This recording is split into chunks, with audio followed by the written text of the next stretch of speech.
اعوذ بالله من الشیطان اللعین الرجیم. بسم الله الرحمن الرحیم. عزیزان محترم، یک موضوعی که بسیار زیاد از خواهرها شکایت شنیدم امروز میخوایم برای شما بیان کنم. مربوط به جوانهای استرالیا هست، مربوط به جوانهای اونایی که در یورپ زندگی مونن. اونها در خدمت شما یعنی مخاطب از ما جوانها هست. ما قبلا هم چندین بار این موضوع را بال کردم و گفتم، لیکن متاسفانه این مسئله جوم تر منده و حل تبال نشده. شما توقین عزیزانی من، جوانهای عزیز، شما که عرصی کردین و کدام مشکل ندارین که زنهای خورا دعوت ندین یا ویزه نمیندزین. ما شما گزارش مونم که زود سے زود ازی زنهای خورا و ساعتی زندگی خورا اینها را ویزه بندازین تا زود کارهای شکسته انجام شونه. شما توقین واقعا جوانهای عزیز، ما کدام جبر و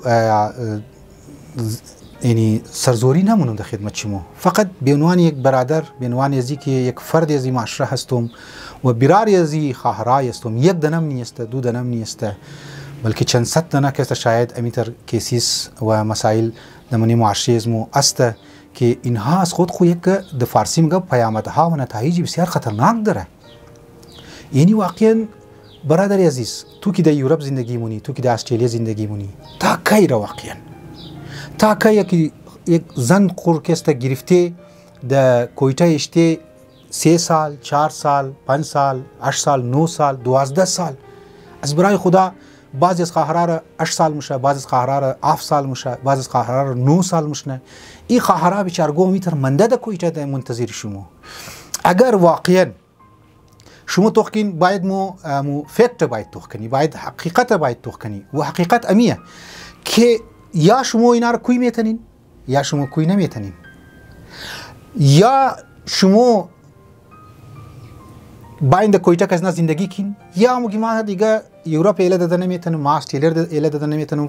دمنی کویتا بیکاری زیاد است، نوکری زیاد نیست و اقتصادی مسائل زیاد مایه، فاینانشل پرابلم زیاد است.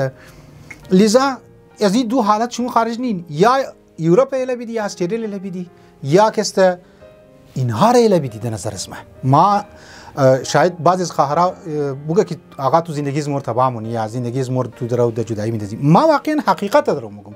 یعنی اگر یک خواهر 1 سال شده باز آدم پروا نداره، 2 سال شده باز آدم پروا نداره، 3 سال شده باز پروا نداره. لیکن از 3 سال کی بال رفت دیگه، یک زنی که تو هم ده یک دختر گرفته 8 سال شده 9 سال شده درو پیر میشه دیگه. اما چاشنی زندگی، لذت زندگی را که او درو باید دزی 9 سال باید میچشید. که شوهر خوب باید درد دل میداشت، باید چکر باید مرافق، باید تفریح مکد، باید سکون حاصل مکد، مسئله جنسی خور که است حل مکد. دزی 9 سال، دزی 10 سال، دزی 8 سال دیگه و از گیرش رفت دیگه. این موقع این اپورتونیتی و این فرصت از گیر از دختر رفت، از گیر خودی بچم رفته دیگه، از گیر خودی بچم رفته. اگر خدای نخواسته ما حقایق میگم، شاید شما من ناراض شونین، حقایق میگم. اگر خدای نخواسته بچه در یورپ یگو جای مورا مسئله سکس خور حل مونه، مسئله جنسی خور حل مونه، یا اینقدر بیغم است، اینقدر بیغم است، دغمی سکس نیه، دغمی دختر نیه، بس صبح تا شب درو زحمت کشید رهی، پیسه کمایی کرده رهیه.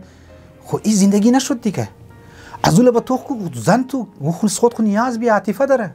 زنها عاطفه‌ای است، زنها نیاز به محبت داره، زنها نیاز به ازی داره که شوهر کو درد دل کنه، ساعتی زندگی که است میخواه. اگر واقعا نمیتنی یه قدر لنبه شده، خب ما در نظر از ما این زندگی فایده نداره، باید جدا شونه، باید طلاق بدی شیره.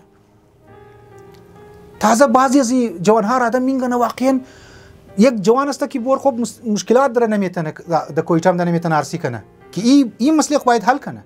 ما آدم زی استرالیا دیدم بعضیا همده تا کویتا هم ده گفته تا کی ما بیشتم که از زن خود دور باشم، از بچهای خود دور باشم، اولادهای ما دیگه کلان شد، جوان شد دیگه اولادهای از من، تا کی اورشتی تو. از لیکن از اول با ما همین بعض جوانها را دیدم که زید مونه دختر طلاق نمیده یار. اوردن د زمینی خسور خوشت بابی خوشت یعنی او دختر بیچاره برد نوکری زو خسور کنه نوکری خسور مادر کنه نوکری نور کست کنه یعنی کدام اسلام مگه کدام انسانیت مگه کدام عقل مگه که تو یک دختر گرفته د خانه بابی خوشته شیر خود تو د استرالیا عیش کده رही وی بیچاره کست از نوکر درو خدمت کده کرایه بازیار کست زن خورخوش داره امکان داره مای 50000 رایمونه بریشی یک خرچه خبر حال رایمونه بازیار ما میگم 10000 واقعا دمزی دنیا روزی دی روز یعنی بخشی دی دنیای امروز 10000 چیه 15000 چیه که تو بریزو خرچه رایمونی چی خرچه خو کسته کنه در حالی که برای خوار خو رایمونی 23000 برای خصومات ایکی خرینی 50000 برای ساعتی زندگی خو کیور زندگیش درو نابود مونی برای زو 10000 رایمونی درو اولاد تر سنبال کده اولاد تر کلان کده علی درو که سمگی مر طلاق اگر گوش بگه مر طلاق بیدی طلاق درو نمیدی درو شیره از بعد بس دیماندای فالتو که ما برای ارسی تو خرج کردم ما اینی قسطیلا گرفتم ما فلان گرفتم بابا تو 9 سال زور ضایع کردی بعضیا که اصلا خرچه ایش نمیده وقتی خرچه نداده وقت دختر مجبور شد که مرال طلاق بدی علی زباد ما میگه که ما چیگه طلاق میدم لیکن به شرط از اینکه مر 5 لک او خسارت که ما ارسی تو کدوم بدی 5 لک خساره رو مینگرنی 9 سال 12 سال او دختر که زندگیش ارتباط کردی مسئله جوانیش رو از بین بردی مویایش سفید میشه درو او را تو خسارهشی توخ نمونی لذا جوانهای عزیز از قبر قیامت بترسین از عذاب قبر بترسین از قیامت از روزی که امام علی علیه السلام در مناجات خو که ما پناه مبرم از روز خدای تو سوال منم از روزی که اولاد از بابا تو تامونه بابا از اولاد تو تامونه مادر از اولاد تو تامونه بیرار از بیرار تو تامونه از بس کی سخت است از روز تو بترسو ای عزیز من یک کسی را که مظلوم است اگر برش تو زیادتر ظلم کنی اگر او کشید والله تو د زندگی خو خیر نمیگرنی ممکنه که تو چند پیسه د چند مدت پیدا کنی زو بعد داخلی عمر د ناجوریای مبتلا مشی د مشکلات مبتلا مشی که از بعد دیگه خلاصی نداره امیدوارم جوانهای عزیز برادرانی من یک صحیح معنی سوچ مونین و صحیح اقدام بال مونین نسبت به زندگی خو والسلام علیکم و رحمت الله و برکاته.